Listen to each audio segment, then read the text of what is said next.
We have multiple New York Yankees pitching updates, and this could change everything, as the New York Yankees are interested in both Tim Hill and Andrew Chafin in free agency, which could change everything to give them a lefty relief pitcher, which they don't have. Meanwhile, the Yankees have also received a damning update on Roki Sasaki as they still pursue the Japanese superstar and different pitchers to help this bullpen or starting lineup out, depending on these three guys. What's up, guys? Welcome back to Yankees Digest. It's Chris here. Thank you guys for 5K subscribers. I mean, we hit 3,000 literally 16 days ago. Now we're at 5. The growth on this channel has been unbelievable. We appreciate it so much, but we know you guys don't want to hear about that. Let's jump into it. If you guys like the content, make sure to subscribe. Look, as I said, I gave a little new little box around myself. It's got the Yankee colors going. But let's talk about baseball. We're not here to talk about, like, colors or something. But look, Tim Hill, Andrew Chafin. Two left-handed pitchers, the New York Yankees, both relief pitchers, obviously. The New York Yankees do not have a lefty relief pitcher in their bullpen as of right now. They have a bunch of righties, and these righties are good righties, but they do not have a lefty, and preferably they could get more than one. Now, Tim Hill and Andrew Chafin might be the two best left-handed relievers on the market right now, who are realistic targets for the New York Yankees. I don't see them getting both. I think they will bring back Tim Hill. I don't think Andrew Chafin will end up on the New York Yankees, just to give you guys a little insight into what I think is going to happen. But at the same time, maybe they do go for both. Look, I want more than one left-handed relief pitcher in the Yankees bullpen. I think having one is kind of weird. I think you should have two. You need options. What if that lefty starts to get batted around? What if he has to be overused? It just makes sense to add another lefty in there, and the Yankees will probably understand that and know that, and will probably do something in order to rectify that. However, we have to see where the New York Yankees go on that. But as mentioned by Jon Heyman, the Yankees are interested in both Tim Hill and Andrew Chafin as relief upgrades in free agency. Now, obviously, again, left-handed pitchers, it's why they're interested in both of them. Also, Tim Hill was just flat-out good for the New York Yankees. Last season, Tim Hill split time between the league's worst Chicago White Sox, or maybe MLB's history's worst, the Chicago White Sox, and the league's second best, the New York Yankees. He had a 3.36 ERA, which isn't great out of the bullpen, but he was much better with the New York Yankees. This is a case of a 34-year-old relief pitcher who's been in the MLB for some time now. And look, it's pretty damn hard if you're a veteran relief pitcher pitching in the bullpen of just an absolute dog water team. It's just rough to get excited for the games. I shouldn't have said dog water, then said rough like a dog. Also, I wish I could take that back. I'm not restarting this video, guys. It's not happening. But look, Tim Hill was 3-0 with the New York Yankees as a relief pitcher and had an ERA of 2.05 with 18 strikeouts and 35 appearances. Hill was very, very good. And the Yankees have a bunch of different left-handed starting pitchers between Carlos Rodon and Max Fried, so they have two. I don't know why I said a bunch, but they have Rodon and Fried, who are in the starting pitching lineup, so that's great. Especially because it'll probably be like, well, you can put Rodon anywhere, really. You could put him third. You could put him fourth. You could mess around with it and mix those guys up so you could do righty-lefty, righty-lefty. You could do that. Obviously, Garrett Cole will be the number one. Max Fried will be the number two, and we'll see where the New York Yankees go from there. But that's a story for another day. We don't have to discuss that right now. I mean, given Rodon's real good. But he might have to be third anyway, but that's not the point of the video. It's just more my own ramblings. But look, the New York Yankees are in position to succeed, but bringing a lefty or two into the bullpen is going to help them a lot. Their bullpen is very important to them. It's why they traded for Devin Williams. It's why they've been pretty strong with their bullpens historically. Last year, their bullpen was fine. The Yankees like a better than fine bullpen, especially when you're a contending team. You want an elite bullpen. Starters can always get batted around, and obviously any type of pitcher can, but it's just good to have a bullpen. And Tim Hill is a veteran guy who knows how to pitch for the New York Yankees, and you know that he likes pitching for the Yankees as he was damn good at it. I think it's an obvious that the Yankees should do anything to bring back Tim Hill within reason. Obviously, again, relief pitcher, you could replace him, but do anything within reason to bring back Tim Hill. Don't get outbid by a short amount of money. Make sure you retain Tim Hill. He was so successful with the Yankees. They loved going to him in the bullpen. He's just a very, very good idea of a pitcher. The Yankees did make some other relief pitching upgrades. Obviously, the Trevino trade netted them one of the best strikeout pitchers in baseball. Obviously, there's a problem with his splitter, but we know that Matt Blake will handle that with ease. Now, at the same time, you look at a guy like Andrew Chafin, not a bad year, just not a great year as well. He pitched for the Tigers until ending up with the Texas Rangers. Now, who's better with the Tigers than the Texas Rangers? When he was on the Rangers, his ERA, I want to say, was a 4.12. It was over 4. It was just over 4. So obviously not a great job. His whip this season was not good at all, 1.473. 70 strikeouts, pretty average for him. A little under average maybe. Look, Chafin's a fine pitcher as well. These aren't guys who it's like, oh, the Yankees signed him. But the Yankees don't need that. They need someone who could pitch with a left hand.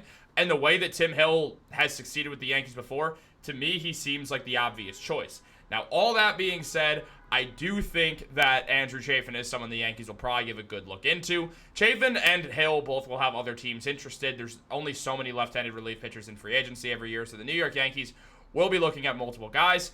But I do love the idea of getting one of these two guys. I think it would help the Yankees out a bunch. Relief pitching, as I said, it's just so important. It really is just a massive difference maker so often.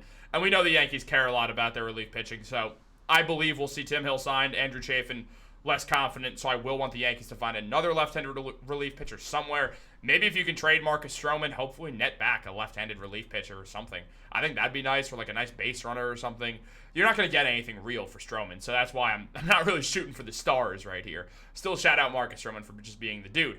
Now, we also have to talk about none other than the man himself, Roki Sasaki, as the New York Yankees and New York Mets and Los Angeles Dodgers and San Diego Padres, or San Diego, as Ron Burgundy might say. I can't believe I just forgot Ron Burgundy's name. I just watched Anchorman 2 days ago. But, again, not the point. I'm really having some ADD right now on this fine Saturday. But look, guys, Roki Sasaki, there's an update. Jon Heyman revealed that both the New York Yankees and New York Mets were given meetings with superstar Japanese pitcher Roki Sasaki, but both surely understand they're not the favorites here. The Dodgers remain favored, followed by the San Diego Padres. So it's not surprising. It's not a shocking update, but it is an update. Now, the Yankees have gotten farther with Sasaki than they ever got with Shohei Ohtani, who never even granted them a meeting. The Yankees talked to Yamamoto, but it was pretty clear from moment one what Yamamoto wanted to do. He actually did talk to the Mets for a while, but it turned out it was just a leverage conversation so he could get more money from the Los Angeles Dodgers, who did bite. Now, Sasaki's a little bit different. He's 23 years old, so he's not getting some massive Yamamoto contract. He's getting one of those rookie deals. So the most he could get paid is just by a handful of teams. Meanwhile, the Dodgers, Padres, Yankees, and Mets are none of those teams. The most enticing team he could go to with the most money to spend on an international rookie is the Seattle Mariners. Now, there's like 7 other teams. I mean, I believe the White Sox are one of them, and he's not going there. I want to say the Colorado Rockies might be there as well. There's just not too many enticing options for Sasaki to take the most money, and money is not the end-all, be-all, according to his agent. So I don't expect the money to really matter that much. I think what matters is where he's comfortable. Now, there's been hints that he would rather go to a small market because of the way the Japanese media treated him, for essentially Sasaki treating the Japanese professional leagues as a minor league, which it absolutely is, and Sasaki was right to do so. He wants to go to the MLB as soon as possible so he could have a better chance of showing off, and that's the right move. You make more money that way. Sasaki's right to do it. Anyone who disagrees is probably the Japanese media or in the Japanese professional baseball league. But what can I do?